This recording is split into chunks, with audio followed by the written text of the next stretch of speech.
Howdy, y'all, and welcome to another installment of the Skull Mug. On this episode, we are drinking La Viking. You've probably seen this can around if you're here in Montreal.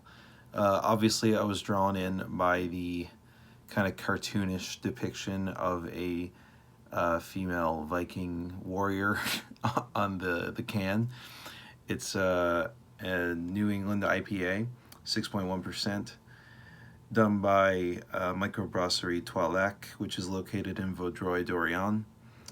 And on the back it says, "We are paying tribute to the fearless Vikings with this spectacular IPA, a tasty tropical beer."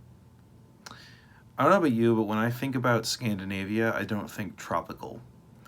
Drawing on the flavors of orange peel and the result of a clever combination of Citra and Simcoe hops and Kvike, a strong aromatic Norwegian yeast. Well, at least there's that. So, without further ado, let us crack this can. It's currently 9:30 on a Wednesday night. I gotta work tomorrow, but fuck it. This one goes out to David and Elena. I know you guys watch my videos, so shout out to you. Thanks for always watching my shit. I love you guys.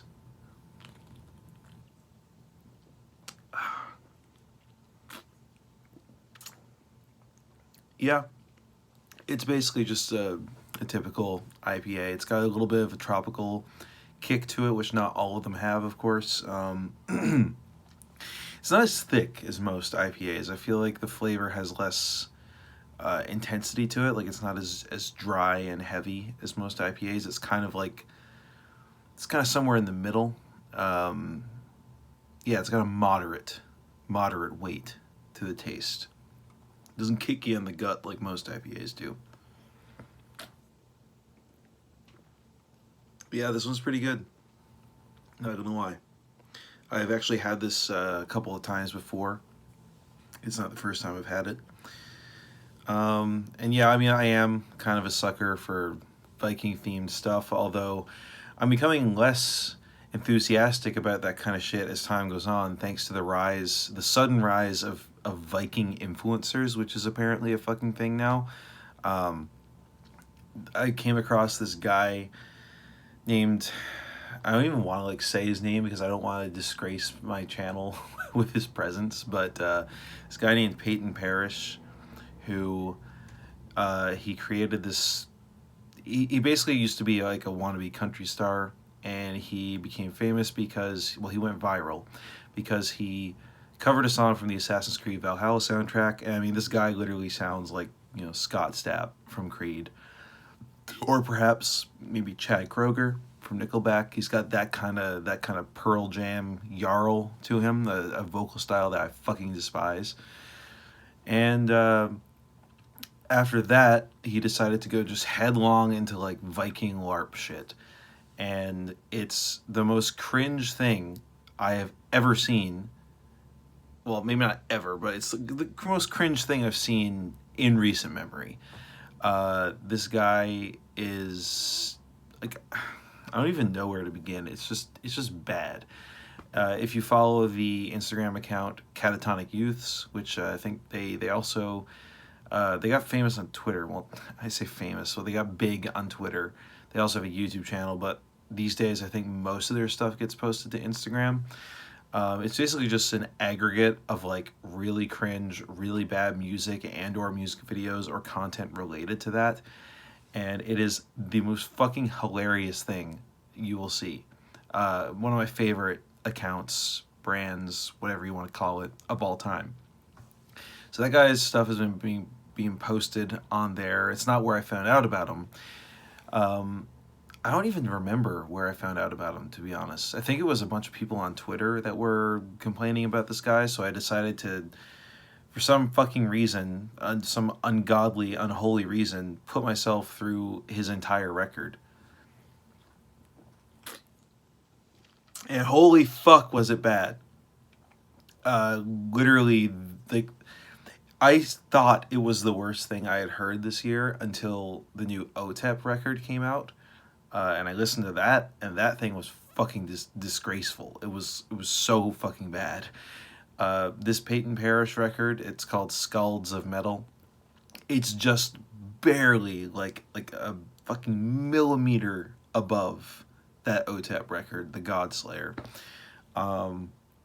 It's like 16 or 17 tracks or some shit like that, and like the vast majority of it is just filler of like really bad just instrumental like fantasy stock music basically, and every now and then there'll be like an actual song that has guitar riffs and, you know, drums and stuff and like actual vocal melodies outside of this guy just going like runda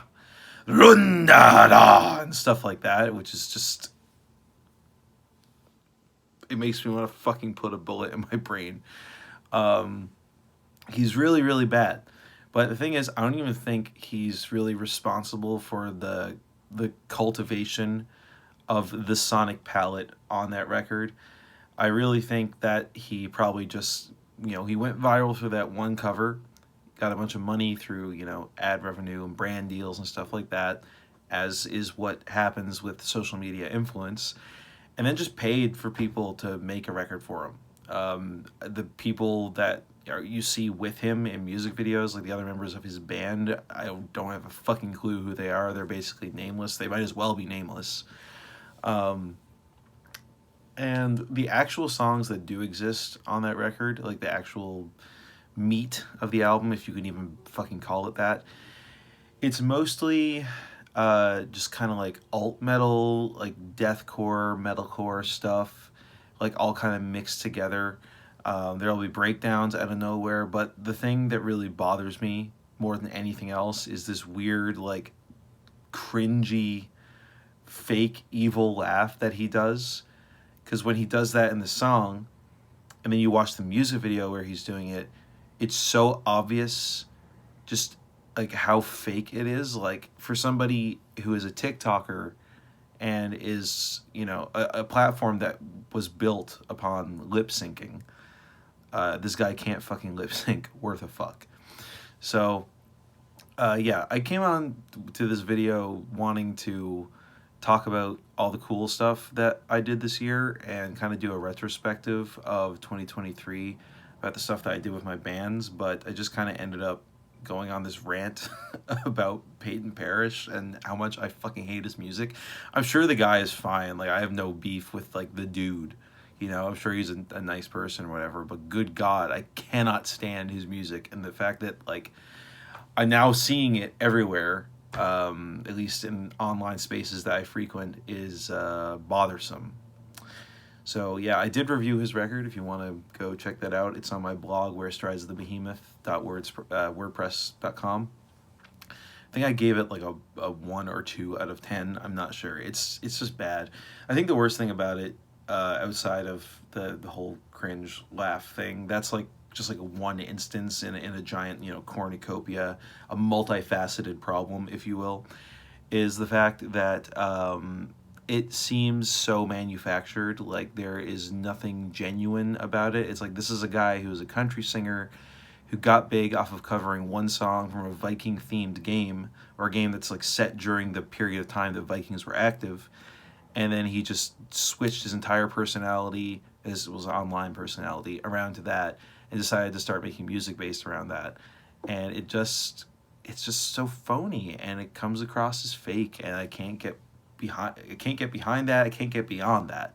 It is music that is purposefully manufactured in a factory to become viral on TikTok. And the whole world of, you know, Viking influencers, I didn't know that was a thing until like a couple of weeks ago. But apparently this is a thing, and it's been popping off for a while. I believe Curtis Connor has a video discussing this trend, this topic. So, I mean, if you haven't already seen that video, go watch that, because he digs pretty far deep, like far deeper than I really want to go. You know, I prefer to, instead of digging through these rabbit holes myself, just have someone kind of like curate the little nuggets of cringe from it for me, so I don't have to go and like immerse myself in the shit. But yeah, that's the video. That's me talking about how much I hate music that is purposefully manufactured to go viral on TikTok, most of which is completely unlistenable, soulless garbage. Hope you enjoyed. Once again, shout out to Viking IPA from Trois-Lacs Brewery. Good beer. Been drinking this one for a while. See you in the next one. Peace out.